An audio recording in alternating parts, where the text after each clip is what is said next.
Oops, I just messed you up, Dave. I'm sorry. That's all right. All right, we are now recording officially.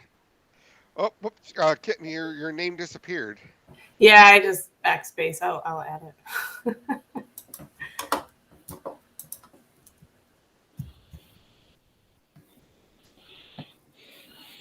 Cool. All right. Amir, do you want to give everyone a quick intro for yourself again, just to remember who you are, and then you can take it away? Yeah, absolutely. I'd love to. Thank you, Karen. Mm-hmm. I'm Amir Montazeri, and myself here with Derek Zimmer. We represent OSTIF, the Open Source Technology Improvement Fund. And we're going to talk today about our experience with managing security audits and how we're able to add value to improving the security of open source software via that process and everything that we're able to bring to the table based on our experience doing this for the last 5 years or so.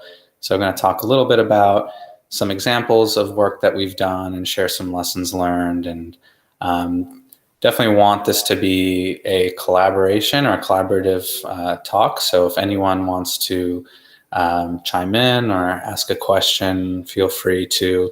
I feel like the cues work really well. Or if someone wants to just shout out like, hey, quick question, and I can quickly pause and then we can answer any questions that need to be answered. And yeah, I'll with that, I'll go right into it. So let's see, I think if I can do this, present my screen. I think this should work. All right.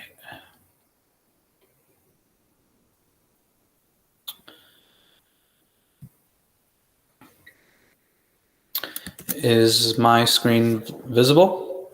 Yep. Okay, awesome. All right, so with that, I'll just go right into it. So again, I'm Amir Montazeri here with OSTIF, the Open Source Technology Improvement Fund. Very excited to talk to the work group today about what we do and again, how we add value to improving the security of open source software. I'm going to talk about some examples and lessons learned from doing it for the last 5 years. And again, any questions or talking points, feel free to chime in. So to go right into it and to talk about what we do is we facilitate security audits and related activities for open source software.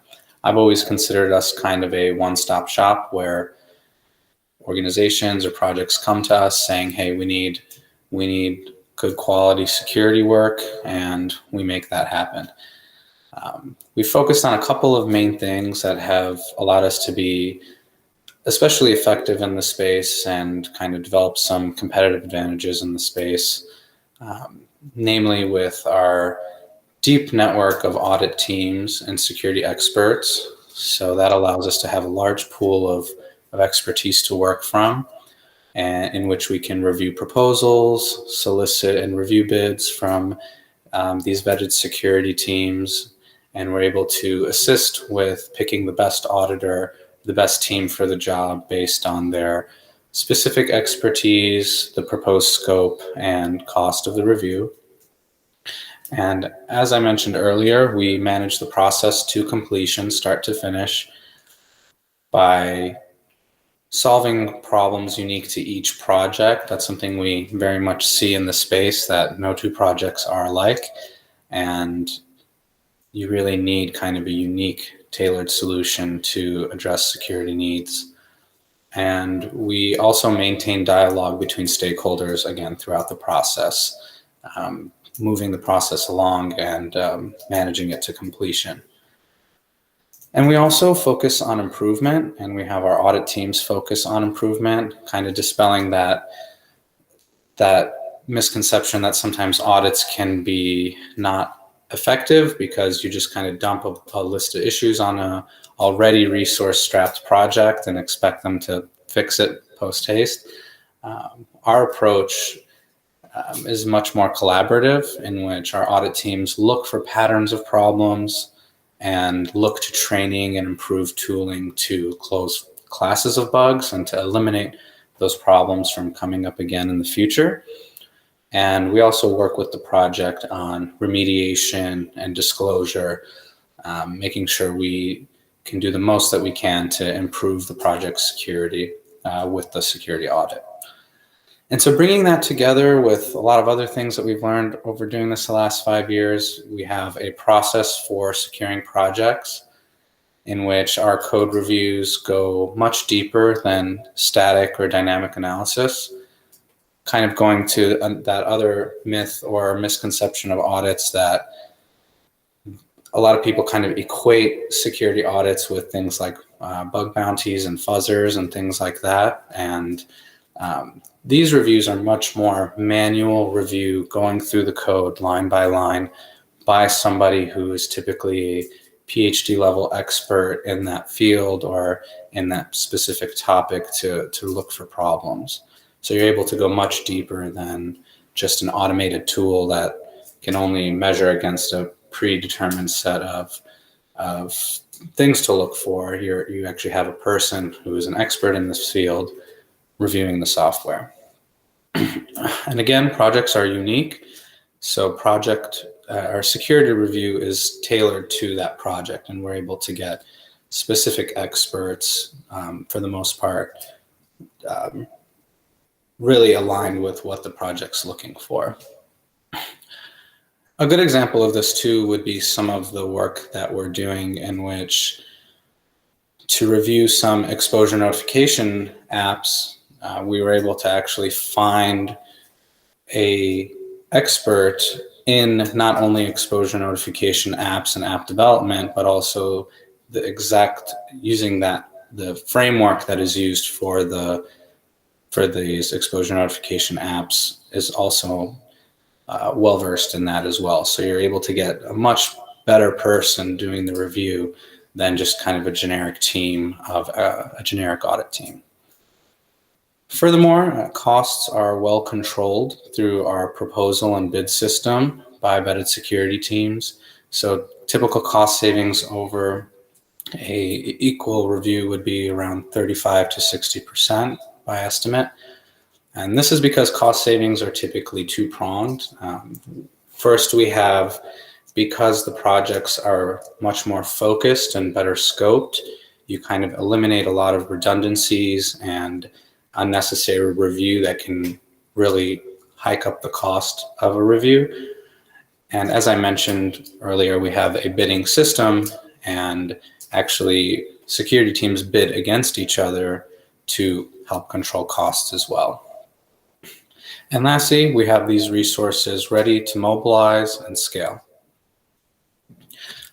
So kind of taking that together and talking about our experience with security audits, we've found that security audits can be extremely effective in improving the security of open source software and critical projects, especially when done correctly and when you focus on kind of having a method, a process, and an infrastructure around it to be able to manage it better and to lead to better outcomes. So based on our experience, we've coordinated 15 expert security audits, leveraging our deep network of teams like Trail of Bits, Atreides Partners, Quarks Lab, X41DSec, and many others. And from those audits, we've found 206 notable bugs and patched them. And these would be bugs that have some security impact on the project. And of those 206, 25 of them have been severe or critical bugs, typically having high impact on the project if gone unpatched. And so to provide a couple of examples of how we do what we do, good first example is with Unbound DNS. And this project started back in March of 2019 when we met with the ISRG and Let's Encrypt. And through those discussions, talked about the importance of Unbound DNS as an open source dependency and the concern that it has never been professionally reviewed, which is very consistent with what we've seen in the space, and that many projects, I'd say a vast majority of them, have not been professionally reviewed or reviewed with some kind of, from a security perspective. And so by June of that year, we finalized the scope, sourced the right audit team for the job, and procured funding for the review, in which we sourced multiple bids from different audit teams and chose the best team for the job. And we actually had a unique opportunity here to pick a team that had close proximity to the project maintainers, which will be important when we talk about some lessons learned there. So by December, we had a complete audit and results were published. All of our audit results are published on our website for everyone to review. And this audit led to a total of 48 changes in Unbound that either improved security or fixed issues that could lead to future problems. And again, that focus on actually making changes and making improvements to the security posture of the project allows for these audits to really make an impact on the project. And the results being improvements made to their security, to software security. We found 1 critical, 5 high, and 5 medium severity bugs, and those were found and patched as a result of the review. So just a couple of lessons learned from that experience is that critical projects have critical dependencies. You have Let's Encrypt, which secures upwards of 200 million websites on the web. Having a dependency on an open source component that had never been reviewed before. So, and that's consistent with the second lesson learned here, that very few projects have been looked at from a security perspective. And again, that's very consistent with what we've seen in our experience in the space, and also taking into account some research in the space too. I thought some very good points were made in threats, risks, and mitigations in the open source ecosystem. It's a white paper that is also on the OpenSSF website, talking about what an open source security program might look like. And I thought a great point about security audits was brought up in that paper, talking about how security audits are particularly important because with over 2 million components, open source components, very few of those have actually been reviewed from a security perspective, from dedicated experts who can actually improve the security of that software. Next lesson learned from this was that by being an independent organization, facilitating the process, we were able to facilitate discussions between the audit team and the project maintainers. And as I mentioned, they happened to have close proximity, and this was pre-COVID, so there was actually a tabletop session in which they were able to get together and collaborate and discuss, and we found that that led to many more impactful bug fixes and improvements. And to allude to the cost of this review, so a very common misconception with security audits is that they have to be these very expensive, resource-intensive endeavors, when that's certainly not always the case, and not with our experience too, because when you have a focused scope, you tend to have less audit hours overall needed, and that leads to both a more effective review, and you're able to manage costs much more effectively. So the cost to improve security of over about 200 million websites was about $74,000 in this case.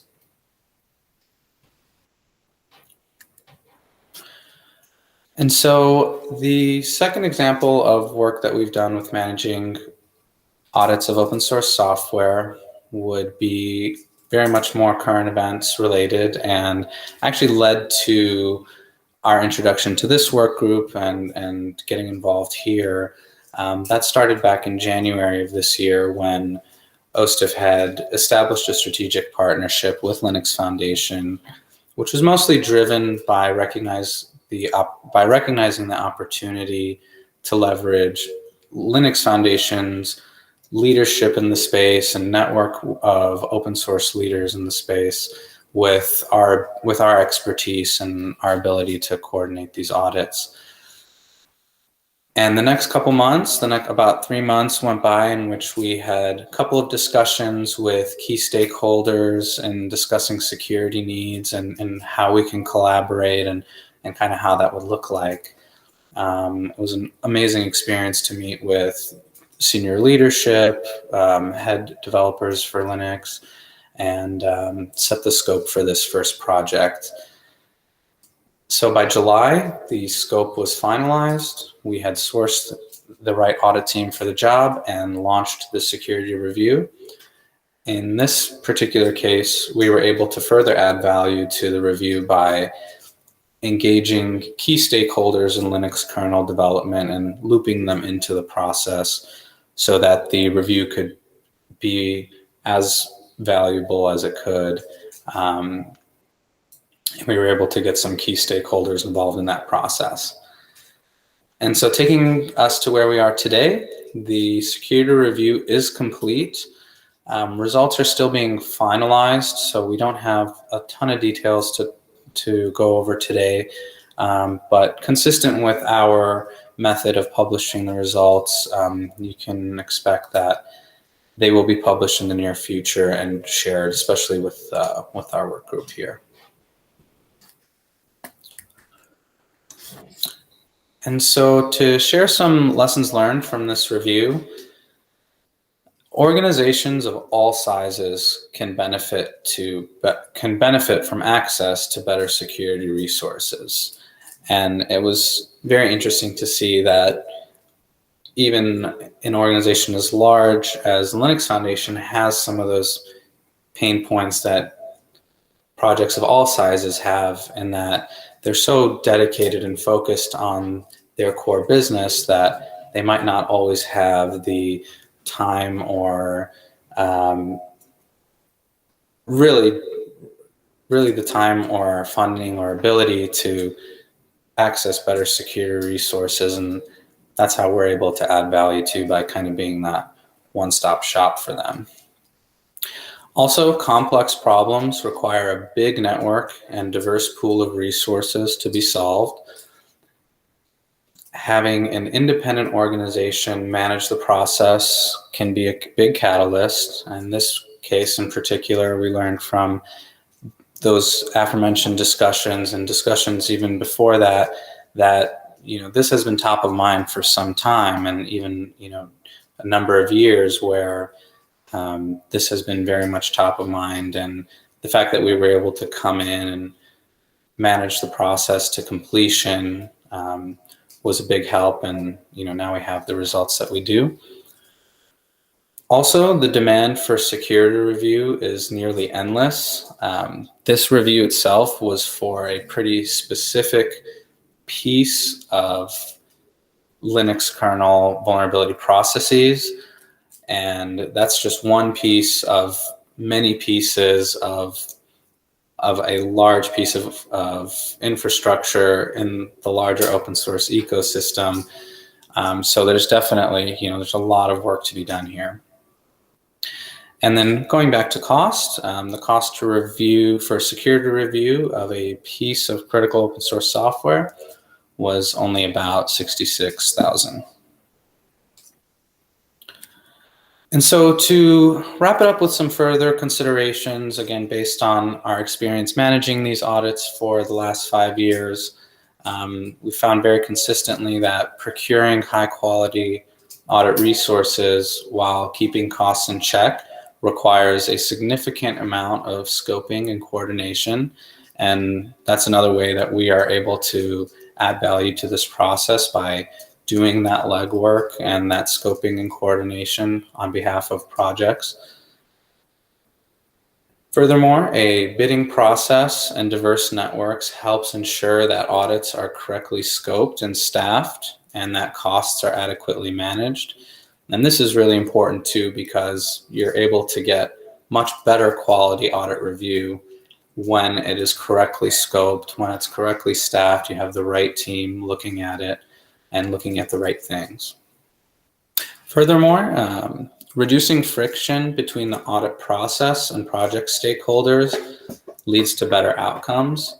And this is also one of the ways that we have been able to add a lot of value to this space and to this process is that another very common conception with audits is that they are very much a resource burden on the project and the stakeholders involved, and that increased burden does not make the audit worth it. But we found that by having an independent and objective body focused on reducing that friction between the audit process, the audit teams, and the project maintainers, that typically makes the process a much smoother process and leads to better outcomes, in which we've had project teams come back to us, for more review, because we were able to make the process much better and more meaningful. And furthermore, publishing results means audit teams and stakeholders put their best foot forward. Typically, a lot of audit teams, because they work one-on-one with clients, and there's a lot of complicated legal reasons why a lot of audit teams do not publish their work, and they're not really able to showcase their work. And so by focusing on publishing and showing folks that these results are going to be published, your name will be on this, that typically brings the best out of everybody, because they know, this is possibly open to public scrutiny. If we wasted a ton of money and published results, then people will know. And so that typically brings the best out of everybody involved. And lastly, there are resources out there. Resources like Community Bridge can be leveraged. I included a couple of screenshots from Community Bridge from the funding site, in which any project or organization can apply for security audit. And this is nice because it's on the Community Bridge platform, which is very much focused on collaboration and transparency. And so you're able to see, like in this example here with the Linux kernel vulnerability review, that you're able to see the sponsors, who was involved, what the project's all about, all kind of in a central place where different individuals and organizations can get involved and collaborate and crowdfund for security reviews. And so with that, I thank you very much. I didn't get any questions but I'm hoping you have tons of questions for us, and myself and Derek are more than happy to answer them. Is everyone asleep? Did I put you all asleep? No, I tell you what. Let me just jump off of one. I'm hoping that, I don't think this will be a rough one, but can you give a specific example of one of the specific vulnerabilities you found? And I guess I'm really looking for the little. I think this group, it's not hard to convince any of us that security audits are a good thing. I don't think you're going to get a lot of argument about that. But I'd just like to hear a tale of one of the vulnerabilities, why it's important, and maybe I'd love to hear your speculation of why they hadn't found it before. Because for some of these, they do already care about security. It's not a matter of they didn't do anything. So I'd be curious to hear, because I think we all need to make pitches to respective organizations that, yes, doing security audits is a good thing. Mm-hmm. It's a good question. Does anything come to mind for you, Derek? Yeah, sure. We can talk about the Unbound DNS critical bug. It was found in the IPsec module for Unbound. And the reason that it had gotten passed over was a very common occurrence when it comes to open source security, in that they were using proper tooling and security scanners, but they had not had manual review of their code. So the problem was not, an off by one or a use after free or things that scanners commonly find. It was an implementation mistake that no scanner is going to find. And it I was believe a you, but full RCE. yeah, tell me more why. I mean, it's much more. I want to be able to tell the story for others because, as I said, I think none of us here are going to say, "Oh, security audit's bad," but I think it's much harder to convince people and please spend money on it. Sure. I mean, the real core issue is when you're talking about line by line review by an expert versus just using scanning tools, which many people in the community feel is sufficient security review because they don't understand the complexity of the issue.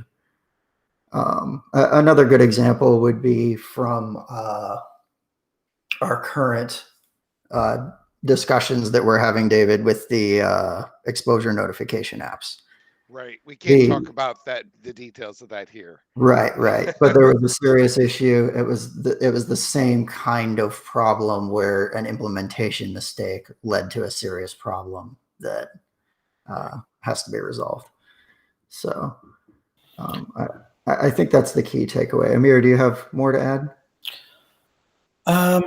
Also, what comes to mind for me would be, granted it's a couple of years old now, but with the OpenVPN review and the closing those vectors for denial of service type attacks, and how the audit team was able to find those vectors and close them, by working with the developers to eliminate those kinds of problems from happening again. I don't remember the specific details of that CVE, but I can give you do you remember anything on that? So the OpenVPN issue that was found was another, again, it was an implementation error that tooling was not going to catch. It was a remotely triggered assert. So they knew that this software would assert if an invalid packet came through that was encrypted with the correct keys. However, they didn't assume that it could be remotely triggered and for any OpenVPN server. So because our sponsors for that particular review were VPN providers who are very concerned with the security of their servers, somebody could remotely map out their network, get all of the IPs of their servers, and then send one crafted packet to each server and crash them all. It was a very serious issue for those people. And again, it was something the OpenVPN team knew that this problem existed, but didn't consider it a serious issue because they didn't look at it from the context of our security team.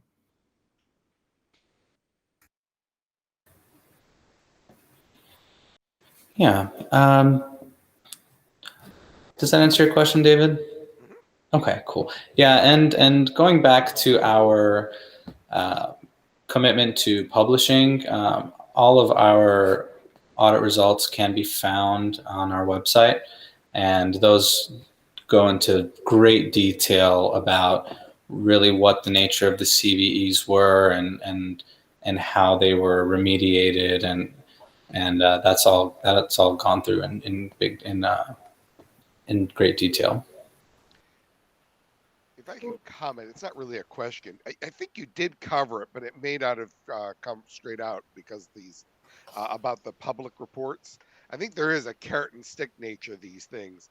The carrot, of course, is they want to do a good job because they know it's going to get published and they don't want to look bad. But I think there's a positive aspect of it, which you hinted, but I don't think it quite came out. Because they often can't publish, they often can't show all the good things that they can do, which is really good advertising for them, to show their good work. And I know for a lot of organizations, the last thing they want is public report about their mistakes for whatever reason. So I think there's a positive aspect, not just a fear aspect reason to make things public. Yeah, it definitely works both ways. Knowing that it's going to be published definitely has oh, we got to make this the best we possibly can, but it's for good and bad reasons, because it's very good advertising for somebody to post something and show results, and they get a lot of private work out of their public work. So we kind of have a unique opportunity there, because most of their clients do not allow them to publish anything. Amir, I think first, thank you for the presentation. This was really helpful for me to learn a bit more. I think you touched on this when you were answering the last question, though, but one of the things that I've heard is that we have these audits, but then not everything gets fixed. So are these companies like able to do the actual work too? And like, is there an opportunity to go like the next step? So they find a bunch of stuff and then, negotiate another contract or whatever to actually do the work to fix it. Have you guys thought about that? Has that sort of come up? Or yeah, it has come up. It actually depends on how interested in security the project is. We really haven't ran across anyone who said, yeah, these issues don't matter to us, we're not going to fix it, or we don't have the technical expertise to fix it. It's usually a matter of the project maintainers want their software to be secure. They just don't, there's skill gaps somewhere.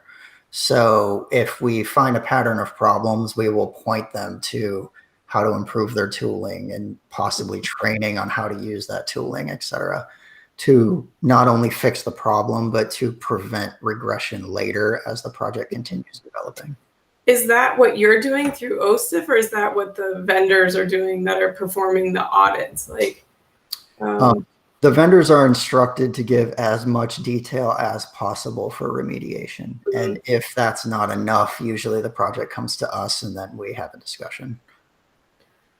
are the vendors interested in doing the actual remediation work, or that's not really what they do or what they're interested in?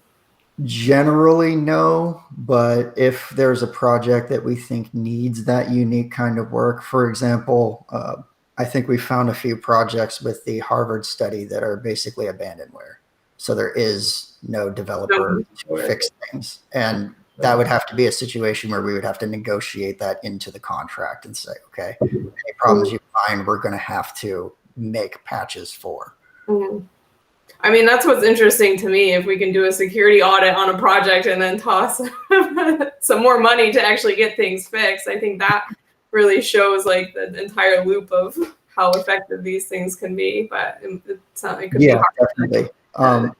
The one thing that I would be careful of with that is fixing problems for them in a way that they then can make the same mistake again down the road. Because closing that class of bug and making sure it can't come back after we walk away is one of the key issues that we try to focus on. Yeah, I've heard similar feedback from some other things where people will just go fix sort of the proof of concept and not actually fix the deeper underlying issue. So. Yeah, that's relatively common. Yeah. And then one other question I had, is there like drama that happens after you publish a report to the maintainers? Is there like a back and forth where they, talk about? You can see from David's face. Yes, I can already tell you that answer. Drama abounds. But I think in general you work with the projects and give them a chance to fix before publication. Yes, certainly that's been the rules for some of the projects that I've been involved with OSTIF. So, there's lots of drama, but I think the drama happens behind the scenes before it's published. Yeah. Right. Now, if there's going to be a disagreement, that where the audit report says this is a vulnerability, and the developers say we don't think so. Yeah. Then there's going to be some drama afterwards. But at least there's an opportunity to have the drama ahead of time. Yeah, and part of the value that we add to these reviews is that we do kind of act as the mediator for any kind of dispute or things like that to just come up with the best solution that we can for the project. Yeah, and one of the things that doesn't come through in a presentation is these audits require a lot of work upfront by someone who can actually contact the project, help scope out what the potential issues are, and avoid redundant work. One thing that we ran into early on that we corrected was making sure that if the project is already using a specific developer environment and specific security scanners and their fuzzing, et cetera, we don't want the security team doing all of those same things and then saying, yeah, we ran, Clang against your app and it gave us 88 warnings and we spent all this time writing out this report and sending it to you guys. Mm-hmm. And then they come back and they go, yeah, we use that tool all the time. We know these warnings are non-issues. So that is a huge amount of wasted hours, which translates into wasted money.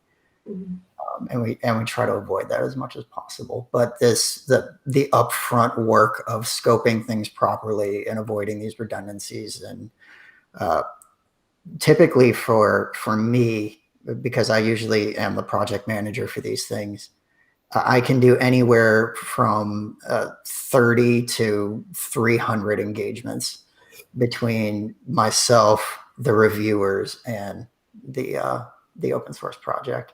Mm-hmm. I would say that this Linux Foundation project that we did most recently was the heaviest one that I've ever done. I could imagine. But yeah, there's just a lot of back and forth. Yeah, Derek, can you list like one or two of kind of you've already mentioned one.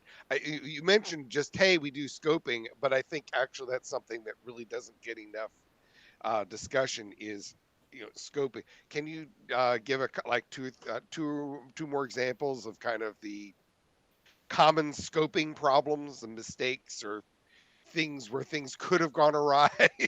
Sure. We focus very hard on cost control and quality because those are the two things that really matter to us. We don't want to cut to the point where somebody can come in behind us and find a bunch of issues by running some security scanner or something that we missed because we cut too far. That happened with OpenVPN, where we had a very tight budget. So we did a change audit, which was all of the green code that came out between version 2.3 and version 2.4. So we constrained the scope to just that area of code, which was something like 25% of the actual code base. And because we did that, somebody came back after we did the review and did a bunch of fuzzing of older APIs in OpenVPN. And then they said, oh, we found 4 medium issues that you guys missed. You guys are terrible, et cetera, et cetera. And I mean, the people in this room probably know that's not how security auditing works, but to the public, it does not look great to have somebody come in behind you because you didn't scope things properly or because your budget was too tight, et cetera, et cetera. That was definitely a pitfall that we avoid from now on. We try to, we will just hold up a project now until we get the appropriate funding rather than narrow the scope. That was definitely an early mistake that we don't want to repeat. That said, I mean, I think there's no end to scope expansion you can do, and at some point you have to say, true. This is okay, even though it doesn't cover the universe. Yeah, and we're also more careful to just disclose what the scope was when we publish our work now. Early on, we didn't do that. Yeah, I think that's critical. Mm-hmm. I had another question, maybe thought, and anyone actually could probably answer this. Is there something that I've been thinking about? For certain bugs that you find, is there some sort of classification of blast radius, how bad this bug could be if it's if someone attacked it or something, or how bad this issue could be? I think that's the thing that would be interested with these audits, if you can actually say maybe the number of bugs we found was actually small, but their potential for impact could be huge if they were exploited. And I don't know if there's any work that's been done on sort of classification on different. Yes, there is. So there's 2 different classifications. There's one that's called a CWE, and that kind of gives you the type or group of bugs that you've encountered. And then there's the CVE, which is like this constantly evolving, it's like a constantly evolving metric for measuring how serious a bug is. You mean It's CVSS? imperfect, but it does give you some information. That's how we classify what's a critical or severe bug against what is just Derek, a potential security do you mean issue. CVSS? Sorry, CVSS. Yeah, that's what CVEs are classified. Yeah, yes. But bugs aren't classified until they become official CVEs, right? Like, is there a human that's deciding how impactful the CVE is? Is that? Yeah, they can be estimated by the security team, and they usually are for marketing reasons, if nothing else. The companies like to tout when they find something serious. Mm-hmm. Yeah, I wasn't sure if there's a way that people are doing it before it hits CVE database, like how critical. Mm-hmm. The CVSS spec itself is published, so you can attempt to follow it and do your own estimate. I will note, I don't think I'm spilling any grand secrets. Just because CVSS is public doesn't mean everyone agrees on the values. Red Hat typically computes one value, and this computes a different value. It's very often not the same value, and then they have a discussion of why is it that way versus this way, and so on. So there's been lots of complaints about CVSS, but that doesn't mean that. But it's still what most people use. Yeah, it's definitely imperfect. Like when Cisco has a bug that's a hard-coded admin password that can be accessed remotely. How is that not a 10? I think even the word critical like throws you off because anyone can say, like the marketing around it, like just calling it critical doesn't really speak to, the. Yeah, and this is actually a discussion that we had recently. The security teams have to justify security ratings if they do put them in the paper. So they have to be able to say this is serious because it leads to X, Y, and Z. Mm-hmm. Interesting. Yeah, and to also, if I could chime in as well, when I was talking about kind of some of our main metrics or accomplishments, finding 200 plus bugs over 15 audits, and over 10% of them are rated as critical. When we compare that to some other programs, like there are some in the EU that measured kind of their large scale efforts to improve open source software, with millions of euros behind them, and you see what their results are, and they're actually similar, if not slightly worse than what we've been able to produce with a much smaller budget. And I think that kind of that speaks to our kind of our focus and our methodology that we are taking the responsibility for this and following it through, and with the focus on getting as deep as possible and doing the best and most complete security review that can be done. You typically find, you typically get better results, and that's why I think we've been able to find the amount of bugs that we have, and why a good portion of them are considered critical bugs as well. Cool. That's all the questions I had. We lost Dan, so you all will have to wait for for more on that. Any other questions for Amir? David, are you gonna have them? No. Cool. Jenny, I see you on the call. I was gonna see if we could talk about coming up with some methodology for doing some more assessments on critical packages, but I think we can wait till next time if you're going to be around in a few weeks. We lost Jenny too. I see her mic is muted, so I wouldn't be surprised if she's talking into the muted mic. Or that too, but either way, I can follow up with her. Okay, let me check the chat. I don't see anything from her Jenny, you here? Oh no. No worries. Cool. All right. Well, we'll give you guys 12 minutes back. Thanks again, Amir and Derek. This was really Yeah, it's helpful. our pleasure. Thank you. I'm looking forward to seeing the Linux one. Me too. It's going to make many people angry, depending Yes, on. I will say we can't say the details, but I'm expecting it to show up on Hacker News. Of course. It's going to be interesting. Yeah.